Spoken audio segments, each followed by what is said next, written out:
Karimnagar municipal corporation పీఠాన్ని దక్కించుకోవడం ఆ మూడు పార్టీలకు అత్యంత కీలకంగా మారింది.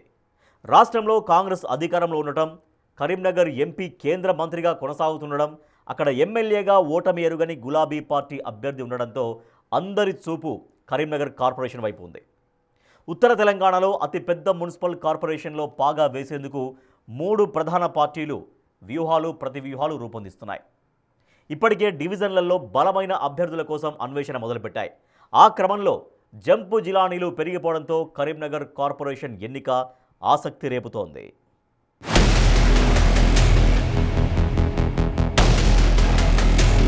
కరీంనగర్ మున్సిపల్ కార్పొరేషన్లో మొత్తం 66 డివిజన్లున్నాయి. సుమారుగా 3,40,000 ఓటర్లు కార్పొరేషన్ పాలకవర్గం భవితవ్యం నిర్దేశించనున్నారు. కరీంనగర్లో వివిధ ప్రాంతాలకు చెందిన వారు ఉపాధి కోసం వచ్చి జీవిస్తుంటారు. అంతేకాకుండా జిల్లా కేంద్రం కావడంతో ఇక్కడ గెలవటం రాజకీయ పార్టీలకు అత్యంత ప్రతిష్టాత్మకం. గత మున్సిపల్ ఎన్నికల్లో బీఆర్ఎస్ 2 సార్లు తన హవా చాటింది. ఈసారి అధికార పార్టీ కాంగ్రెస్ కు ఇక్కడ గెలవటం అత్యంత కీలకంగా మారింది.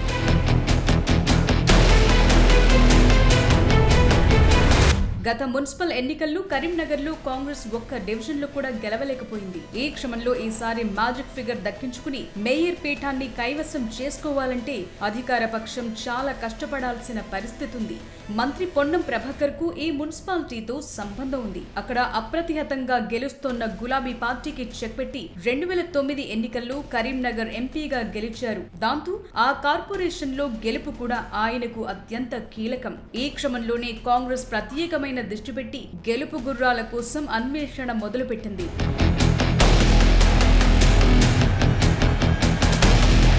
అదేవిధంగా 2023 అసెంబ్లీ ఎన్నికల్లో బీఆర్ఎస్ రాష్ట్రంలో గద్దె దిగిన తరువాత డీలా పడిపోయింది. కరీంనగర్ ఎమ్మెల్యేగా మూడోసారి గెలిచిన ఆ పార్టీ అభ్యర్థి గంగుల కమలాకర్ కి ఈ ఎన్నికలు ఎంతో ప్రతిష్టాత్మకంగా తయారయ్యాయి. గతంలో కార్పొరేషన్ లో గులాబీ పార్టీ అవలీలగా మ్యాజిక్ ఫిగర్ దాటింది. అయితే ఇప్పుడున్న ప్రతికూల పరిస్థితుల్లో మరోసారి గెలవాలంటే పార్టీతో పాటు గంగుల కూడా చాలా కష్టపడాల్సిన పరిస్థితి నెలకొంది. ఇప్పటికీ మాజీ మంత్రి గంగుల కరీంనగర్ లో మకాం వేసి గతంలో బీఆర్ఎస్ ను వీడిన వారిని మళ్లీ రప్పించేందుకు ప్లాన్ చేస్తున్నారు.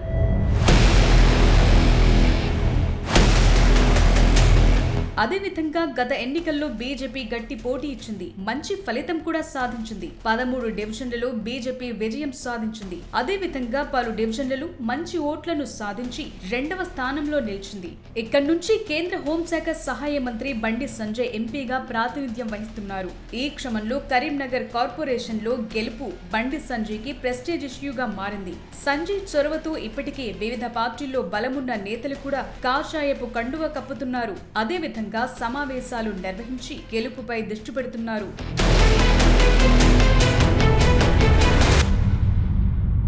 మొత్తానికి కరీంనగర్ మున్సిపల్ కార్పొరేషన్ ఎన్నికలు పొన్నం ప్రభాకర్, గంగుల కమలాకర్, బండి సంజయ్లకు పెద్ద పరీక్షలా తయారైంది. ఈ ఎన్నికల ఫలితం తరువాత రాబోయే అసెంబ్లీ ఎన్నికలపైన కూడా ప్రభావం చూపే అవకాశం ఉందన్న అభిప్రాయం వ్యక్తమవుతోంది.